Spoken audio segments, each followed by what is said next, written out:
Hey guys, how you going? Welcome to another video. Got another interview for you today. Really exciting. I'm actually here with Rupert Hackett.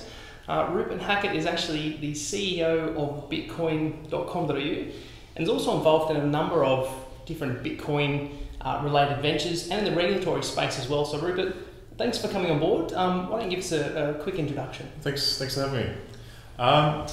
So I'm CEO of Bitcoin.com.au.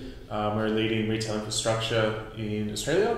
We're also launching in Europe as Bitcoin.eu, UK as Bitcoin.co.uk, Canada as Bitcoin.ca, and there's a few other things we have up our sleeve there.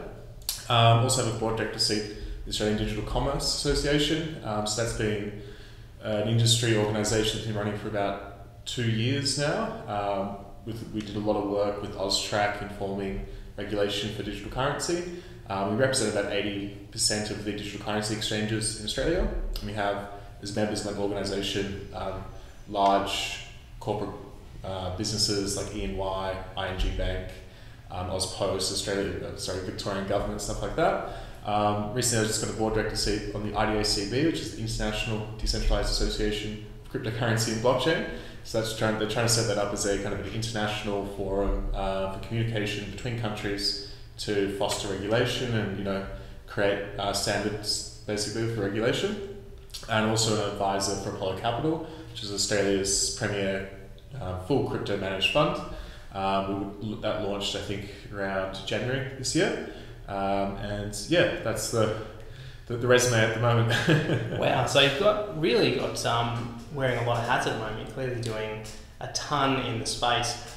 What I'm really interested to know, and I'm sure the audience will be as well, is what was your journey into cryptocurrencies like? I mean, when did it start and how were you impacted in some way by Bitcoin and cryptocurrencies, and how did that kind of shape really your journey into where you are now?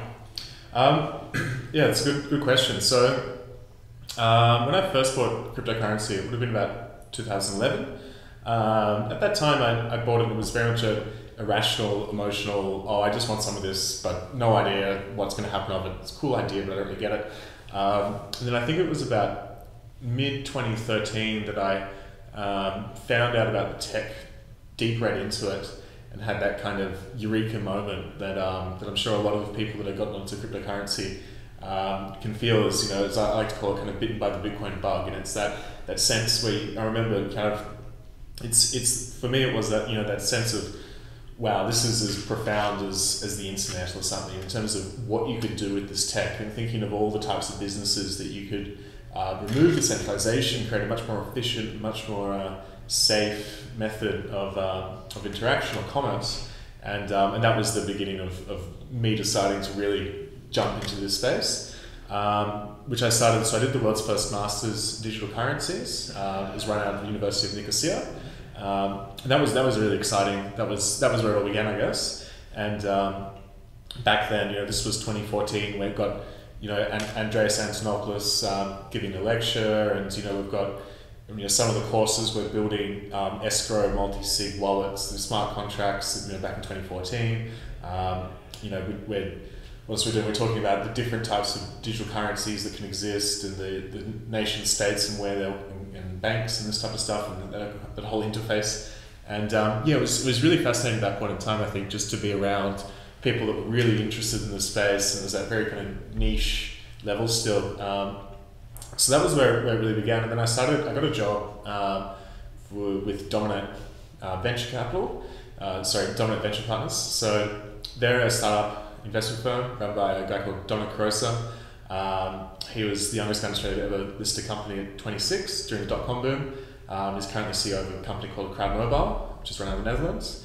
So I met up with those guys, and it was actually through word of mouth that I found out about these guys. And we had a meeting, and I came into the room, and they were mining Bitcoin in the office. Really? This was in early 2014. That's cool. And it was a very exciting moment when you want to get into this space, and the coin jar existed at that point in time, and there was really nothing else in terms of companies in the space.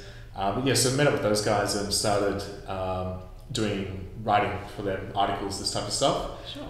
content creation, and yeah, that was kind of the beginning, and the rest is really history, I guess. That was actually for buy Bitcoin, and then a while later, moved into more of a management position. We launched Bitcoin.com.au, and yeah, I think it's gone from 2 staff to about 25 now. So that's incredible. It's been a crazy ride. And that's most of the people we can see behind us now. Yes, this is our main office. We've just set up an office in Amsterdam as well.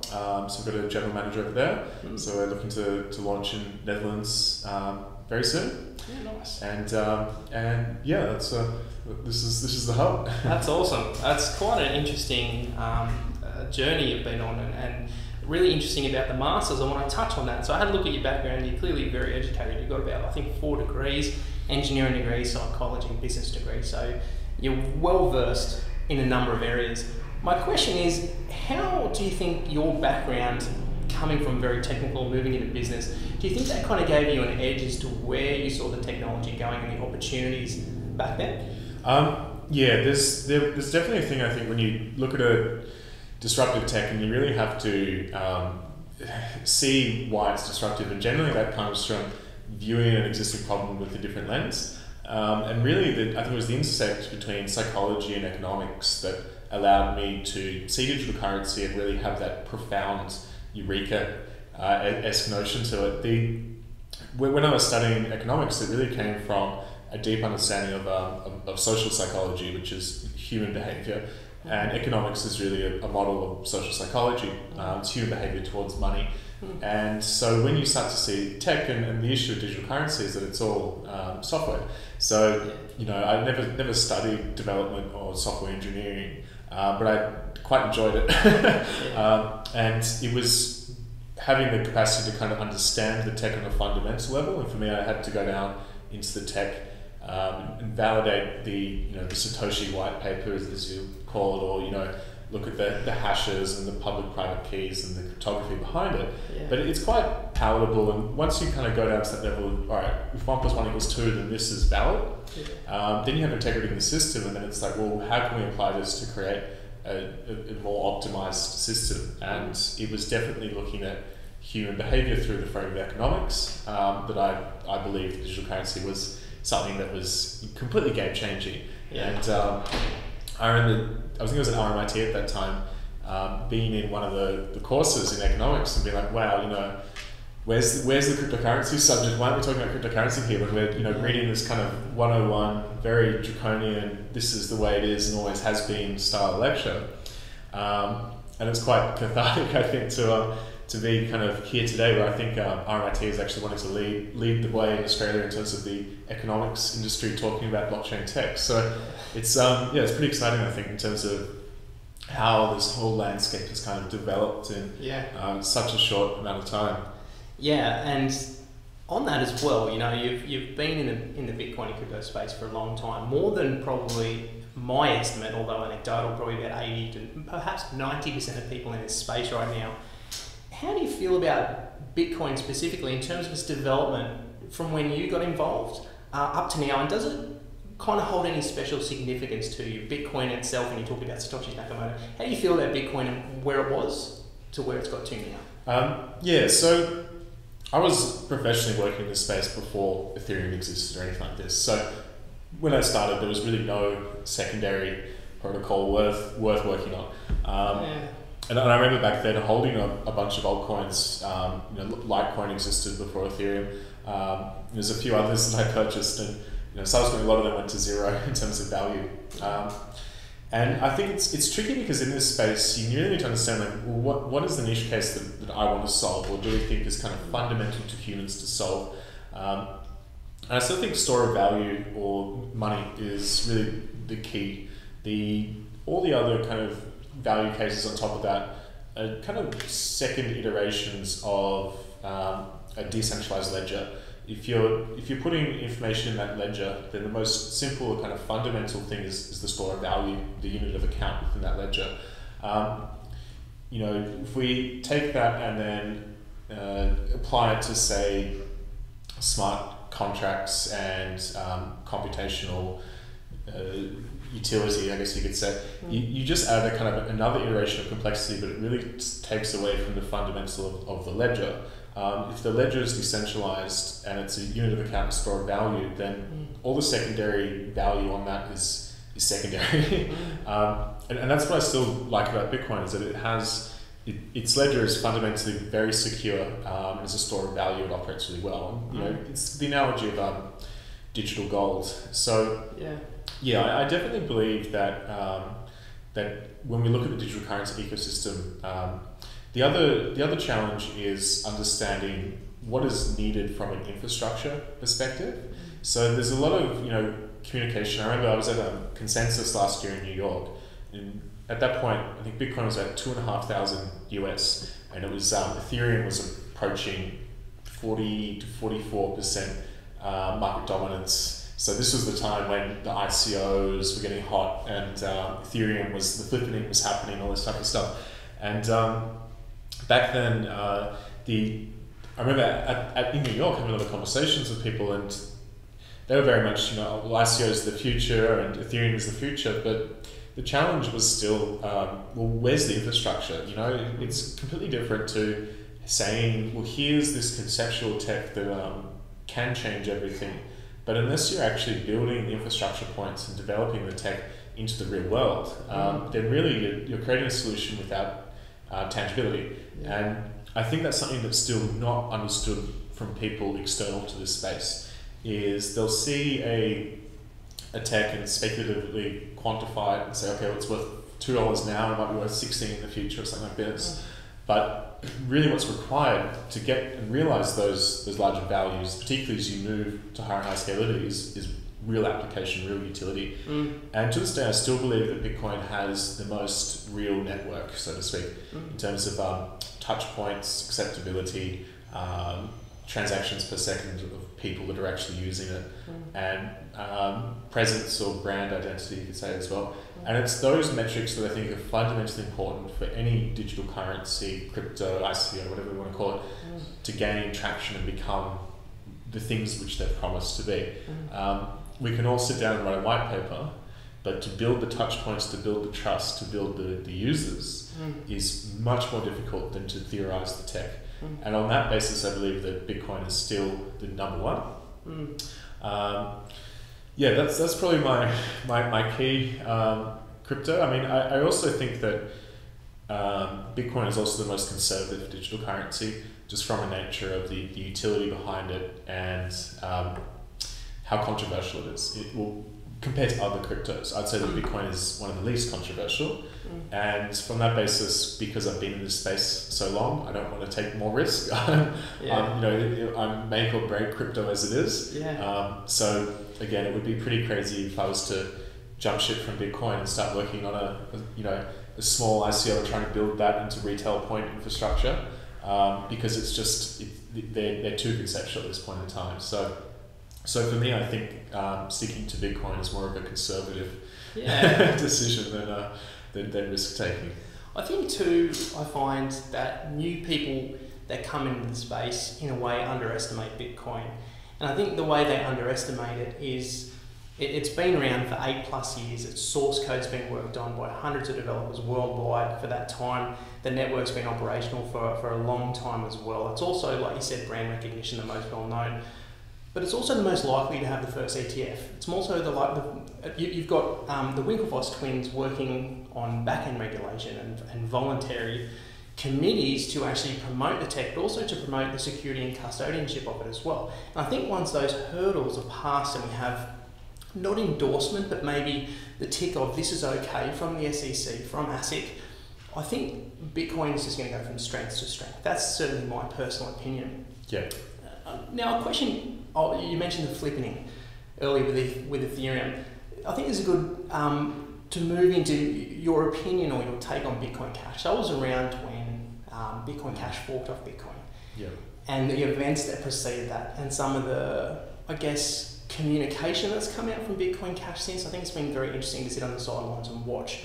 What's your, I guess, thoughts and opinion on Bitcoin Cash versus Bitcoin? I mean, is there a competition? Does it have its own use case? Does it have its own utility? And where do you see it going in the future? So I think it's a feature and a flaw of the digital currency space is the nature of a distributed consensus-based protocol. And so as long as Bitcoin functions and the majority of people decide to use it or not to use it, then it's functioning as intended. And this is one of the challenges in this space. There's a great book called Antifragility, like I called out Nassim Taleb, and it talks about systems where when you try to remove risk from an organization, an entity, a system, in effect you really just compound risk into higher risk, less likely events. When you have a system that, when exposed to a risk, hardens itself, then you have an anti-fragile system.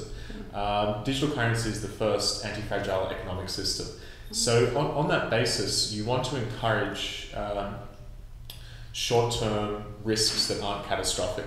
And I think that that's really what we see in digital currency. A lot of people see as something to be fearful of or something to be concerned of because of the lack of governance or leadership or direction. You have competing parties trying to gain the majority vote.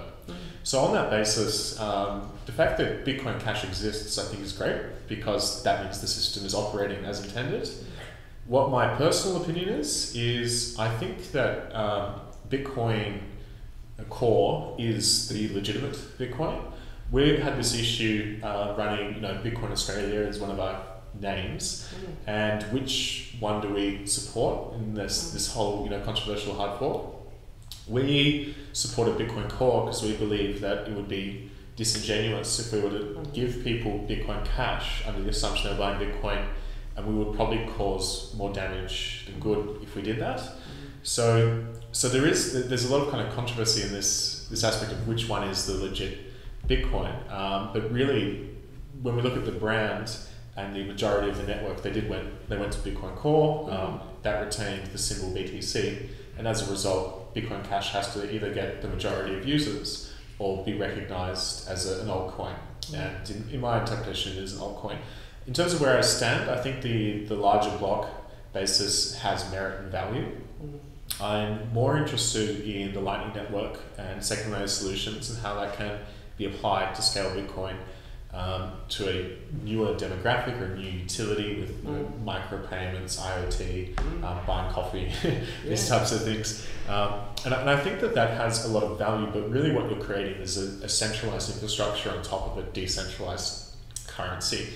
If that was to prove non-anti-fragile, or fragile, I guess is the right word, then there would be validity for Bitcoin Cash. And that would be seen, I think, as the new, more trustable, more secure version of Bitcoin. So on that basis, I still hold a lot of Bitcoin Cash because I got it for free in the first place. But yeah, for me, I see it as more of a hedge in the event that a second layer solution of Bitcoin Core, like the Lightning Network, ended up having a catastrophic failure. Yeah, which I think that highlights to the immaturity of the space in terms of development and how early we are.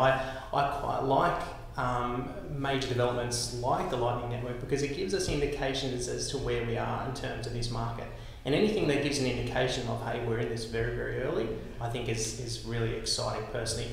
And touching on the Lightning Network too, it's something that really excites me as well, and its utility, because I think if it does take off, it doesn't have a major failure, its utility could potentially make a lot of other altcoins redundant as well, because it's going to have so much utility and it's going to be able to do so many things. So here you've got this incredible store of value that can also do instantaneous transactions for virtually zero fees.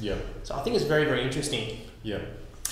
Now, definitely. So it's going to be interesting to see how that goes in the future. Now, you are in a leadership position in multiple companies. You also have had a lot to do in the back end regulation side, dealing with the regulators as well, director of the ADCA. How have you seen the market in terms of, I guess, the market forces, exchanges, ICOs? How have you seen them mature over time since you started up to now? So there's a big challenge, I think, in this space, and what it is when you're looking at a cryptocurrency business, you're trying to think of, well, how do we centralize to offer value, and how do we create decentralized services that make our centralized service redundant. And you kind of got this, in one side you're trying to create a business, on the other side you're trying to destroy your own business. And it's very difficult to know where the line in the sand is towards what is the right aspect. And I think that where this ecosystem really needs to move towards is centralization with reduced risk and people to choose that as a service. I believe that the central services like exchanges, there was a great statistic where if you look at mining, for example, mining was known as one of the biggest kind of profitable industries, Bitcoin mining this is, in the 2016 era.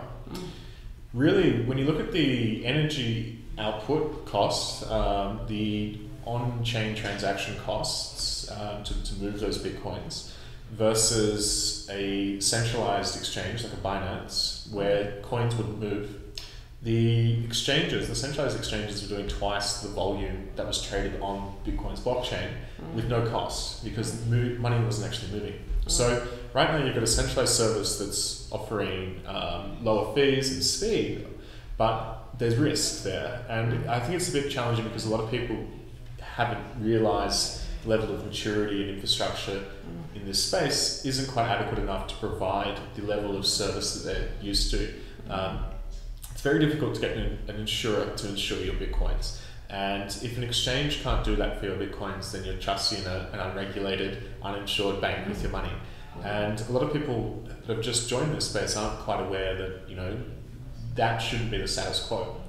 So I think in the future there's a lot of value for Lightning Network, atomic swaps, these types of things to offer more decentralization as a service to the end user. And I think it's going to be very, very important that the end user realizes the value in that and starts to own their own money, or we will just create the exact same system and there'll be no development in terms of why we're using this tech. And really I think that's a core aspect, is providing that level of service to the end user, which enables them to not need a centralized service anymore. It has to be as a service, not as a requirement. And I think that's going to be one of the key things that this space really needs to develop into. One of the hardest things, because again, as a Bitcoin company, you're like, well, we want to offer a great service, we want it to be cheap, we want it to be fast, but we don't want to hold people's Bitcoins, so we don't want to train people into expecting this level of banking infrastructure. For a long time, I remember on the early days when I was answering calls, and people would call up and go, I want to buy $8,000 of Bitcoin. And this is when Bitcoin was $200 or something. And I'd say, well, how are you storing it? Like what wallet are you using? Oh, I just found this one online. It's like, no, you can't do this. You don't know what you're doing. You've got to look up cold storage, find out, buy a Tracer, buy a Ledger. All these types of stuffs where that's such an indicator of, how early we are on this space. And a lot of that needs to really develop, I think, into consumer awareness before we can really start to create the next level, the next gen ecosystem. I think there's still a long way to go. I think that in essence this tech is really a generational kind of tech.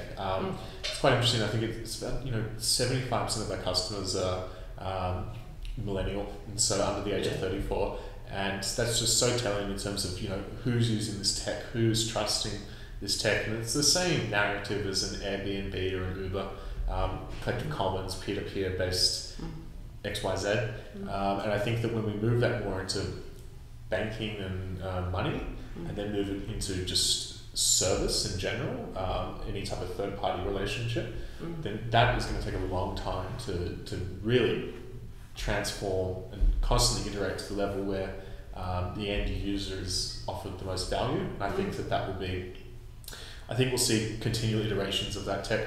Right now I'm quite interested in terms of the decentralized exchanges and how that will operate, and I think that will be hopefully the next big wave in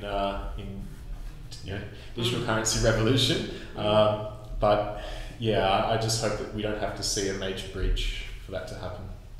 Yeah, I think decentralized exchanges are really exciting as well. At the moment, we're obviously seeing pretty low liquidity on most of them. What are your thoughts then on a decentralised exchange, and how would a regulator view that? And do you think it's still going to require fiat on-ramps for these things to actually take off and get going? Yeah. There's a lot of challenges when regulators look at these types of things, and particularly atomic swaps, decentralized exchanges, that whole concept of, well, who do you regulate?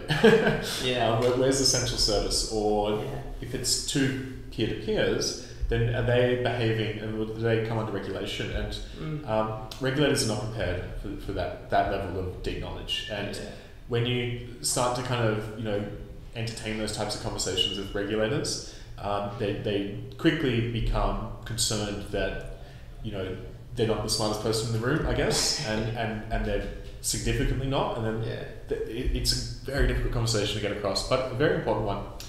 And I think that that's really where the whole narrative of what government regulators are trying to do needs to change, and it will be more of a how do we provide service? And I think that that's really where regulators need to come from, is the level of consumer protection, security, and what can we do to ensure that the everyday user is using a service which is robust, has integrity, and offer this as a value to the end user. In the event that they struggle to even offer value in the new decentralized, money flying everywhere between people with trustless transactions, then it's we're almost at a kind of utopian level there. That who knows how the world will change. But yeah, I think that it's still a long way off, to be honest, in terms of realizing the everyday person. But yeah, I do think it's a long-term trend that will definitely increase. And I hope there is a catalyst, because I principally believe in that type of model. But yeah, I think that we still need to go through quite a few iterations until the government recognises that this is a significant level of e-commerce that's being conducted through without middlemen or banks involved, or centralised services. But yeah, I definitely think that will grow. Sure.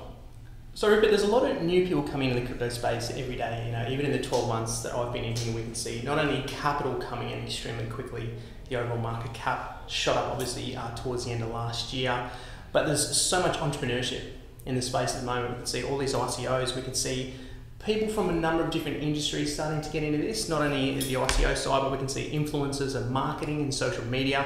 We can see more digital currency exchanges around the world, and even in Australia as well, coming basically into the space just about every single day. Based on your experience, what areas are you seeing as pain points and needing improvement? And I guess what suggestions would you have to people in those different areas on how they can kind of bring it into more of a a regulatory compliance sort of way as we move forward in the future? Yeah, it's an interesting kind of challenge, because you have, on one side, it's democratizing access to startup investment, which is a great thing. On the other flip side, then you've got a whole bunch of people that are investing in things that maybe they shouldn't, or maybe they're not smart enough to know what they're doing, or you've got scammers that are taking, they're utilizing these people. And so I think that really what needs to happen is the person needs to define what type of risk appetite they have. I'm quite conservative. I've probably only invested about 4 or 5 ICOs since the whole ICO thing began. And I always used to like to take the gauge that if I'm being sold an ICO, then I won't invest in it. It'll only be through someone I respect or has integrity that has passed me on the information. Secondly, you always need to have an exit strategy. That's really important. It's one thing to buy in, but you also got to mentally think, well, how long do I want to hold this for? What price do I want to start to move out of it? Because picking a good time to buy is only half the equation. You've got to know when to sell. And thirdly, I think there's a bit of saturation in the market. So when we talk about the word ICO, it has 2 meanings. And I think that a lot of people interchange these meanings as more of a marketing pitch than on an actual utility basis. And one is in terms of, one ICO meaning is that we want capital and we don't have a business, aka startup investment. And then the second meaning is we're going to blockchain something. And I've been to some of these conferences and they go through the whole spiel and they never mention the word blockchain. They're going to get to the end and you're like, okay, what are you blockchaining? Oh, we're blockchaining this. But really, why they're issuing a digital currency and not just doing a normal startup, if they're not utilizing a blockchain in any way, shape or form, is really just that they're seeking capital through this new model. And I think that's a bit of a concern for me personally, because then you should be using a sample size that includes all startups, not just ICOs. And so I think that's kind of where a lot of the fall down is at the moment. And I think that the market is oversaturated. I think that there's still really good projects out there, but the really good ones are generally brought up very quickly. And that's what we're seeing now. And there's a lot of value in that as well, though, because a startup that has strategic investors that are more long-term orientated doesn't have to focus too much on its share price, so to speak, its ICO price. They have support, they have more long-term capacity, and that will really change. I think what we consider a good ICO is the one that's going to be spending the time to build a business, not worrying on the external-facing share price on Binance, so to speak. And I think that a lot of the really good ICOs are still being created as we speak, but I think that it's moving more into the VC capital market first, and the public is a way of launching the product once it's ready. I think that's probably a more mature way for the market to play out. I must say I'd have to agree, even in my 12 months experience, because the token model when compared to traditional security and equities it's so different, because you're essentially, not only do you have instant exit for both private investors and public, unless they program that into the smart contract, but token holders also essentially have no rights in their company whatsoever.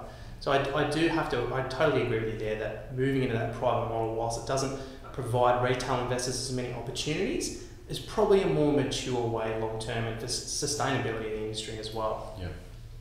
Now, I want to know a little bit more about bitcoin.com.au. So you're the CEO of bitcoin.com.au. What is the site all about? What's its mission? What's your mission for the site? How do you see it? Where do you see it growing in the future? And what's the real key driver behind it? Yep. So what we really want to do is put Bitcoin in the eyes and hands of mass market. We want every Australian to own digital currency. In order to get there, we need to create an aspirational brand, and we need to create a user experience that's very convenient. So this has really been our mission. So what we've done in the last 3-4 years was, originally if you wanted to buy Bitcoin, you had to go into an exchange, wait 3-4 days to sign up, KYC, send the money, then you see a 0 turn to a 1 on the platform, and you kind of trust that you've bought this abstract new money that's entirely digital that you can't withdraw, and you don't really know what's happening behind the scenes. So what we did is we created a retail experience. We added tangibility to it, so you could walk into a store, you'd see a poster on the street that says buy Bitcoin in store. You'd walk in, you would say to the cashier, like a Bitcoin, he'll press his till and a picture of Bitcoin will come up, and there's a sense that, okay, well, what I'm buying is a real transaction. I'm not just sending money to an internet company with no way of knowing what's going on. There's something tangible here. Then what we do is we send that Bitcoin to a third-party wallet. So in terms of trusting us, even if we were to go down, we have no one's money to lose. If we were to have a security breach, there's really no way that could affect us. So we can't be doing fractional accounting or fractional banking or anything like this. As a result, we're lowering that trust coefficient. So we pushed that process. The average was 20 minutes. So someone could walk into a store, hand over cash, and get Bitcoin delivered to any third-party wallet and Ethereum within 20 minutes on average. And that's fundamentally needed for getting mainstream into this space. So that's what we've really pioneered over the last 2-3 years. And I think now what we're seeing is the market is moved into more of a speculative investor type utility. But there was a great survey that came out via ADCO and Deloitte's Accenture. And it's estimated that 1.3% of Australians have a digital currency account. So where we are is still at the very early adopter level. We want to push that to 20%. We're not after the speculative people. We want to create a service where the moms and pops can use it. And I think that's going to require more merchant acceptability, a better consumer experience, lower volatility, but that's kind of external, and overall more touch points. And that's really what we're trying to do, is build that retail mass market level infrastructure, analogous to what we need to do to make this into a fully functioning currency. That's really what our mission is. It's really interesting. I see the site too. Looks really good. Nice, easy interface for people to access. So people, if they want to go to bitcoin.com.au, it literally is bitcoin.com.au. Yeah, that's it. That's it. That's it. Easy as that. Now, I see you're also an advisor to Apollo Capital, cryptocurrency managed fund. Tell us a bit about that and where you see managed funds in crypto going in the future, and what the specific mission of Apollo Capital is as well. Yeah. So Apollo Capital started. I met a guy called Henrik Andreessen. Not Andreessen, but anyway. So I remember doing a talk with Henrik, and he had about 18 years experience in Wall Street, and it became very interesting in terms of how his take was on digital currency, particularly looking into this mainstream investor level. When you look at a normal portfolio, what you're trying to look for is risk diversification and upside potential. And cryptocurrency does both those things. And there's some great metrics where if you diversify a portfolio by 2% into digital currency, the likelihood of a positive trend is very, I wouldn't say high, none of this is, I don't want to give trading advice, but effectively there's a high upside potential, and the minimization of risk or diversification of risk is greater as well. And so from those types of metrics, you can see that in terms of institutional money wanting to enter the space, they need to consider it from a well-balanced portfolio perspective. So what Apollo Capital does is it actively manages positions in anywhere in the range of 5 to 20 cryptocurrencies at one time, with a chief investment officer, Henrik, who I advise the funds. We sit down, we discuss what's happening for each cryptocurrency, the position, the long-term trend. In effect, this is all packaged as a normal investment for an everyday person. So it's secured under cold storage. I've done that with a top-tier security firm. It's checked off by a few law firms, and this enables the everyday person to invest money like they would in a company, but effectively gain access to crypto that's managed. And that's a huge value add, I think, for people that want to enter the space, don't want to actively manage it, and don't know how to secure it to the highest level. And really that's all offered as a service. Okay. Yeah, it's good. Well, Rupert, thanks so much for coming on. I really appreciate your time. Thank you. I learned a lot. Actually, it's super interesting coming to Melbourne and learning. Melbourne really does seem like the hub of crypto. I know I was talking to someone yesterday. It really does feel like this is where it's at. So really appreciate your time coming on, seeing all the people working here. So cool compared to me, normally at home, in my office on my own. Again, thank you. Is there anything you want to tell the audience in terms of where they can find information about you or bitcoin.com.au or your fund as well? Yep, so it's apollocap.io is the fund. Bitcoin.com.au is our main website. We're launching bitcoin.eu shortly. My Twitter is RupertH. That's really where I'm at most of the time. Awesome. I'll be around. Sweet. Oh, well, thanks again, Rupert. Guys, I hope you enjoyed. Make sure to smash up the likes if you did. And we'll catch you in the next video. Cheers. Thanks.